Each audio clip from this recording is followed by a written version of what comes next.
Okay, so today I'm going to be giving my honest thoughts on Undisputed, previously Esports Boxing Club's Open Beta. Now I did expect this build to be a little further along, because I first heard of this game back in 2014 at a press conference for a Kell Brook fight, but I believe this was more of a test of the netcode, or at least that's what I'm hoping. There's a lot missing in this present build. This feels very much like a vertical slice, which it technically is. It is a vertical slice of the game, giving us just the online with a limited number of characters.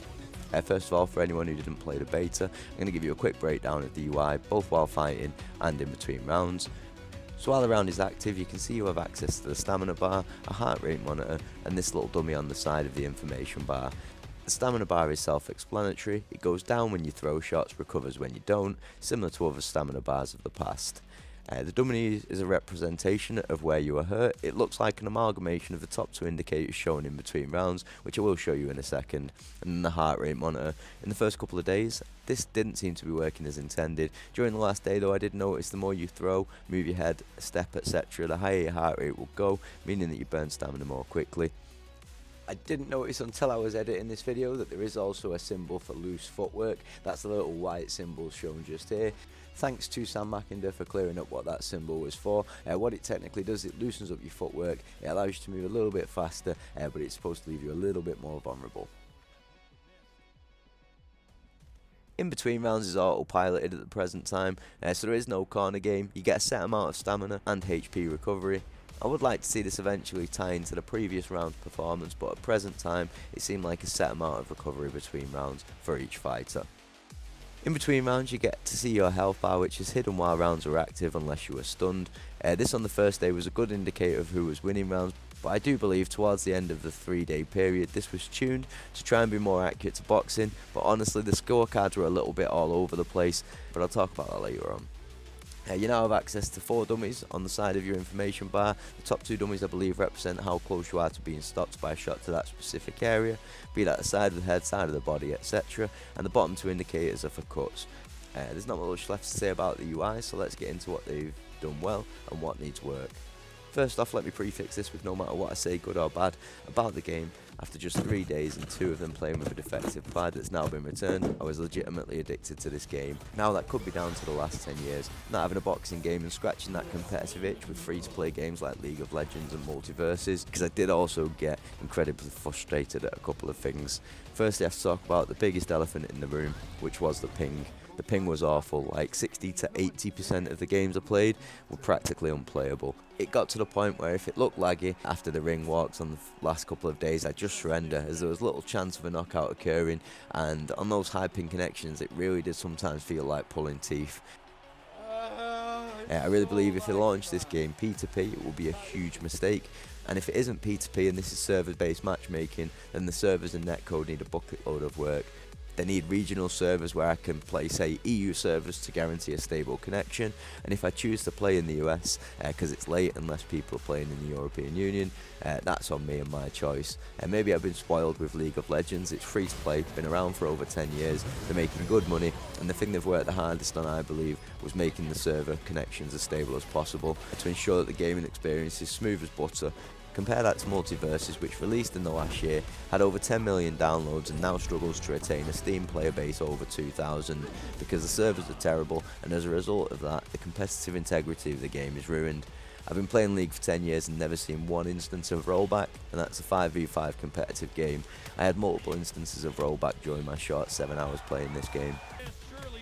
Man, work me over, I am not fighting you. Which takes me on to the next negative. Knockouts were almost impossible to achieve, to the point that to get knocked out on the last day, a little before the end of the beta, I literally walked up to a guy and let him just keep hitting me over and over without fighting back to get a single knockdown captured, before realising I was streaming but not recording that part. Unfortunately, Twitch doesn't save VODs anymore either, so there's no recording of that footage, which is a little bit annoying because I did get sent to Suplex City during that knockdown. Only one viewer got to witness it. I literally went flying into the air like I'd been spiked into the canvas, flying above the opponent's head with some crazy physics kicking in.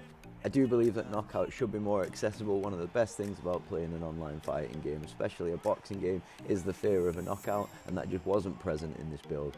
I also believe a more prolonged beta is required to enable us to fully stress test the physics within the game. Way the game's movement is tuned is kind of wonky, and this could have been due to the ping, but I'm going to cover it anyway. Punching lacks impact and fluidity, everything does feel a little bit lumpy. It feels very much like it favours the perfect moving back and away from the opponent's power hand, just a little bit too much, with the camera motion included in that movement being very disorientating. I don't know if there was multiple camera angles, as it was something I forgot to explore. There was one game where I literally started to feel motion sick because the camera angle was spinning consistently. Now I understand that circling away from your opponent's power hand is a good tactic and kind of a big part of how boxing works, but a combination of that mechanic being completely broken, cutting off the ring and trapping people on the ropes being nigh on impossible unless they accept it, and no option for really coming under shots with a weave because moving your head means you were stuck in position, means that anyone who wanted to play a pressure style resorted to forcing the way in with a high guard and spamming body shots, and this got super monotonous super quick. However, it did seem that this style of play wasn't scored well on the scorecards, as during facing one of these guys, I said How the this fuck am I winning this fight? because of how much the guy had straight right-handed me on the inside to the belly and what it had done to my health bar. I was immediately matched with the same opponent who did then get rewarded for that playstyle, so who even knows. The scoring was all over the shop, as I said earlier on. What planet is this game on? I found one of the only valid options for moving forwards was that if you sidestep just as you got into jab range, which kind of did a faux weave sidestep and follow up with a hook, then that would land about 30 to 50% of the time, but it wasn't great. There needs to be more valid options for coming forward to stop this kind of rock'em sock'em straights on the inside to the body, because people are going to want to come forward. You are going to get the boxing purists, but people are going to want to come forward, and if you don't give them an actual option, then they are just going to abuse a system like they did on Fight Night. Let's get into the blocks. The blocks didn't look great. Fighters would regularly hold both hands on one side of their chin. Every fighter lowers themselves into an almost crouch state, and often the release of the block is so unforgiving that catching countering shots coming forward felt stupidly more technical than walking away from the power hand, abusing the camera swing, let them miss, pop a straight or a jab and get a counter flash. This can easily be fixed by having the block interrupt shots, but not stop shots from being thrown. Like within the code, it'd probably be something like, if block is activated and punch anim is active, cancel punch anim. If block is active and punch button is activated, throw punch. In really simple layman's terms, something along those lines. But I do believe that you should just be able to throw a punch while blocking. I'm not saying that the block should then reactivate. It should cancel the block, and you should maybe have to reactivate the block after the punch has been thrown, to prevent people from just holding block, walking forward, throwing punches and feeling invulnerable as they do so.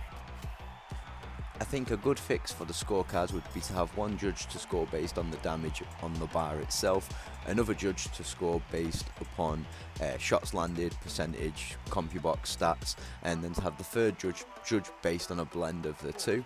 That way you're giving the boxer puncher a chance, you're giving the pure boxer a chance, you're giving the brawler a chance with the damage.